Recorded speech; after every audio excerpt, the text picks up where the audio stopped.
This is a true story. I was asked to play bass for the last session of church camp and I said yes. The problem, I had no gear, no time, 3 kids to take care of, as well as, attending camp. Here's what happened. Church Camp 2025 for my family was a first in many regards. I was attending camp as a participant and as a parent. I informed leadership that I preferred not to serve in any capacity so that I could focus on being fully present, especially for the kids. But as the Lord would have it, we were on the way to the hotel and in the same bus as the camp worship coordinator. We were seated opposite each other and he leaned forward. I knew what was coming. Can you play bass for the last session? Here's where clear communication is absolutely necessary because I was asked so late into the game. I needed to know full details like, is there any gear for me to play? If there wasn't, was there someone willing to lend the gear? Was renting a bass from the backline company supplying the church camp going to cost? The worst thing that can happen is incurring charges that the church finances was going to have a hard time reconciling later.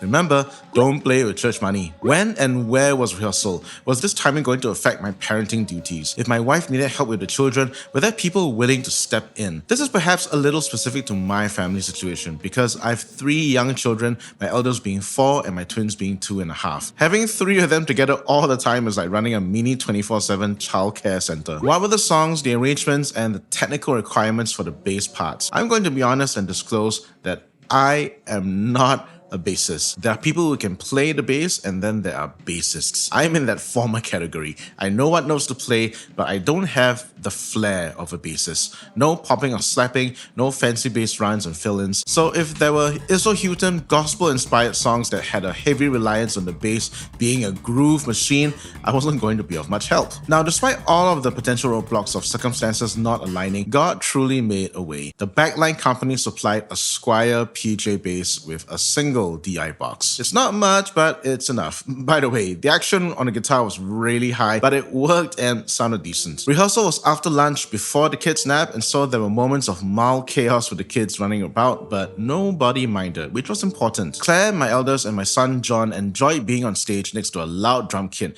but Kelly, my youngest, probably thought it was too loud and stayed off stage with my wife during rehearsal. And lastly, the songs. When the worship leader sent the list to me, I heaved a sigh of relief.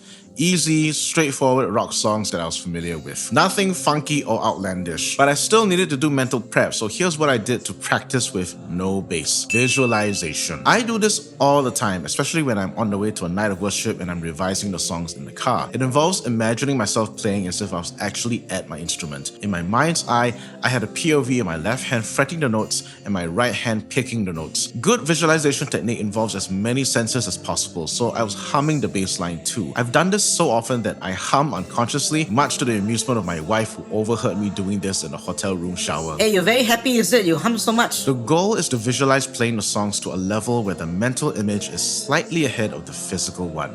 By cultivating recall facility, I knew where to play on a fretboard by instinct. In fact, because the songs were easy, by the time I finished reading through the charts and listening to the songs several times, I didn't need a music stand. And since this was a last minute thing, I had no way of printing the charts anyway. Then came rehearsal, and this is the one thing I do on every team I serve on, regardless of the instrument I'm playing, whether I'm well rehearsed or not. Lock in with the drummer.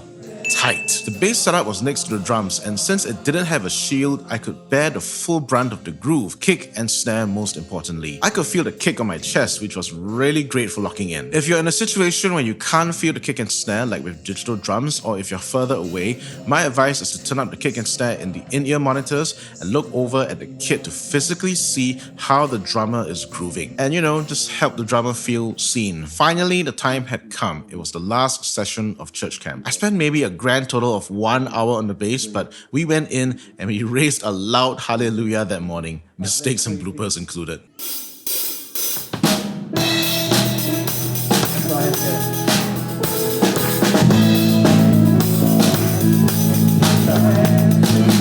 I'll praise you anywhere.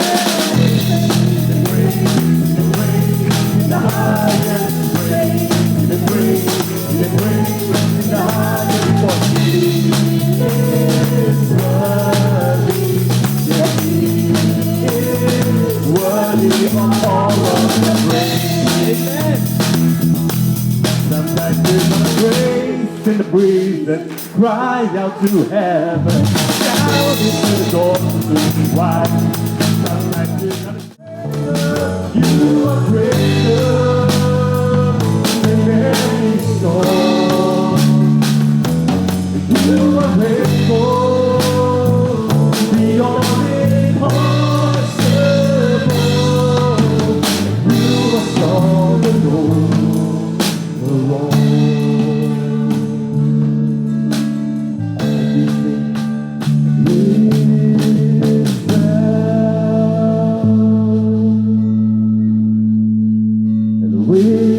my soul. No condemnation now I pray. Jesus said, walk with me is mine.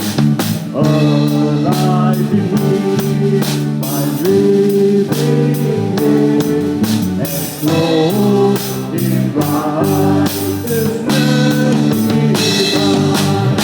And though I approach the eternal throne, and take the crown to Christ my own, for I adore the eternal throne, and take the crown to Christ my own. Amazing love, how many that love mankind should die for me.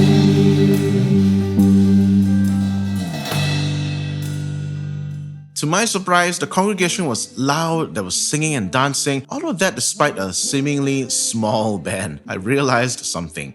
I learned that there's church camp hype advantage. The atmosphere in church camp is different. It's spiritually charged with people being all in on seeking the Lord.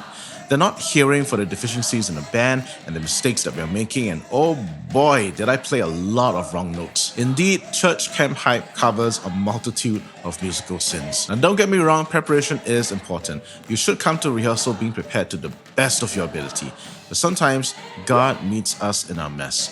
This experience reminded me that worship isn't about our performance, it's about His presence. And that's my church camp story. How about you? Have you ever had to wing it during worship? Let me know in the comments. I'd love to hear your story or your worst I wasn't ready moment. If you found value in this video, please consider liking, subscribing, hitting that bell icon to grow the channel, join the community, and get YouTube to send us out to more people. Thank you, and I'll see you in this next video where I dive more into why involving yourself beyond the Sunday service is vital to keeping the creative spark in you alive. So how many bar?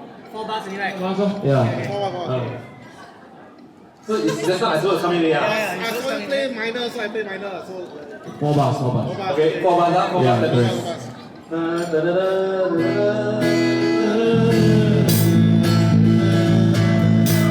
Sometimes let's try. Okay.